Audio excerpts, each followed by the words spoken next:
Եթե քյարավուզը ու կարտոֆիլը պատրաստ է, այո, մեր ճաշը պատրաստ է։ Ինքը պետք է լինի այս մածուցիկությամբ, չի կարելի ջրի կանել։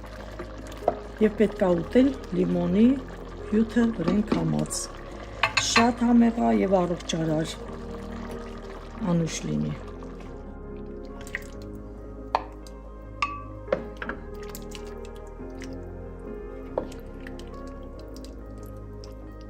Շատ ախորժալի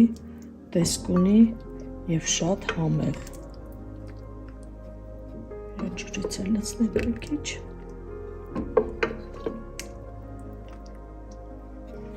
Անպայման վրան լիմոնա պետք քամել եւ ուտել։ Լիմոնը քամում ենք ըստ նախասիրության։